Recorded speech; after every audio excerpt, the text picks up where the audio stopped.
آج انسان نماز میں سے بھی چوری کر لیتے ہیں، اور جو انسان نماز میں سے چوری کر لیتا ہے وہ بدترین چوری ہے۔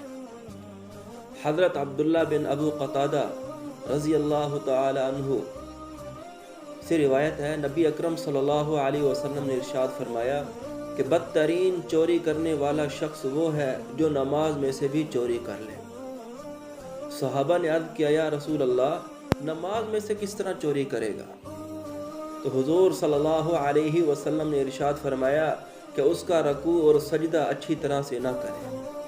تو دیکھو، جو انسان نماز میں سجدہ اور رکوع اچھی طرح نہ کرے، گویا کہ وہ نماز میں سے چوری کرنے والا ہے، اور چوری بھی آپ صلی اللہ علیہ وسلم نے کیا فرمائی کہ وہ بدترین چوری ہے۔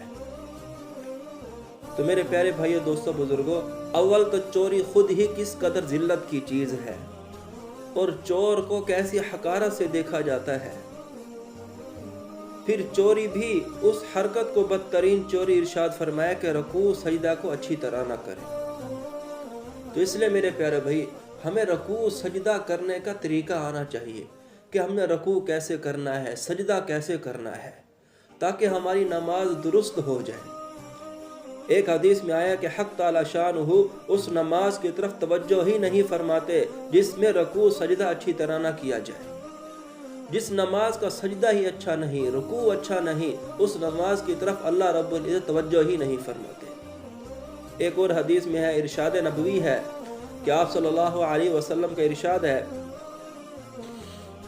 کہ ایک آدمی 60 برس تک نماز پڑھتا رہتا ہے، مگر اس کی ایک بھی نماز قبول نہیں ہوتی۔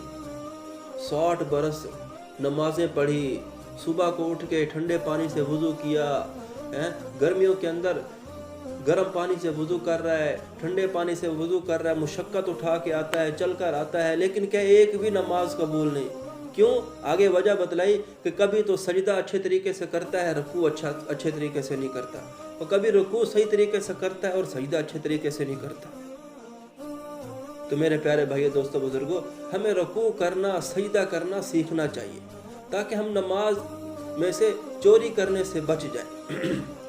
اور رکوع کرنے کا طریقہ یہ ہے کہ انسان جب قیام میں کھڑا ہو، رکوع میں جائے، تو رکوع میں جاتے وقت اللہ اکبر کہہ کر رکوع میں چلا جائے، اور اپنے ہاتھوں کی انگلیوں کو کھول کے اپنے گھٹنوں کو پکڑ لے مضبوطی سے، اور اپنی کمر کو بالکل سیدھا کر لے، اور اپنی نگاہ کو پاؤں پر رکھے، اور اپنی گردن کو بالکل سیدھا کر کے 3 مرتبہ، 1 مرتبہ یا 3 مرتبہ، کم از کم 7 مرتبہ تک سبحان ربی العظیم، سبحان ربی العظیم، سبحان ربی العظیم، رکوع کے اندر انگلیوں کو کھول کر، ہاتھوں کی انگلیوں کو کھول کر اپنے گھٹنوں کو پکڑے مضبوطی سے، اور گھٹنے یعنی ٹانگ بالکل سیدھی ہو، کمر بھی بالکل سیدھی ہو ہماری، اور ہماری نگاہ کہاں پر ہو؟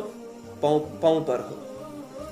اسی طرح جب ہم رکوع سے کھڑے ہوں گے، سمع اللہ لمن حمدہ ربنا لک الحمد یہ کہیں، اور اس کے بعد فوراً سجدے میں نہ جائے، رکوع کرنے کے بعد کھڑے ہوں۔ اتنا کھڑا ہونا واجب ہے، یعنی اس کو کوما کہتے ہیں۔ کوما واجب کے اندر کوما کہ کمر انسان کی سیدھی ہو جائے، جب کمر سیدھی ہو جائے پھر سجدے کے اندر جائے۔ اور سجدہ کرنے کا طریقہ کہ جب سجدے کے اندر جائے تو سب سے پہلے گھٹنے رکھے، گھٹنے کے بعد پھر اپنے ہاتھ رکھے، ہاتھوں کے بعد پھر اپنی ناک زمین پر رکھے، پھر پیشانی رکھے، اور سجدے کے اندر اپنی نگاہ اپنے ناک پر جمائے رکھے، اور 3 مرتبہ، 1 مرتبہ یا 7 مرتبہ سبحان ربی الاعلی، سبحان ربی الاعلی، سبحان ربی الاعلی یہ تسبیح پڑھے، اور جب سجدہ کر لے، سجدے سے اٹھے، جب دوسرے سجدے میں جانے کے لیے پہلے سجدہ کرنے کے بعد 2 سجدوں کے درمیان بیٹھنا، اس کو جلسہ کہتے ہیں، تو یہ بھی واجب ہے۔ اور ایک سجدہ کر کے اتنا انسان بیٹھے کہ کمر سیدھی ہو جائے، جب کمر سیدھی ہو پھر دوسرے سجدے کے لیے جائے۔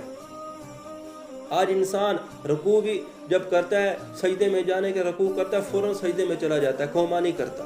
تو میرے پیارے بھائی، یہ نادانی ہے۔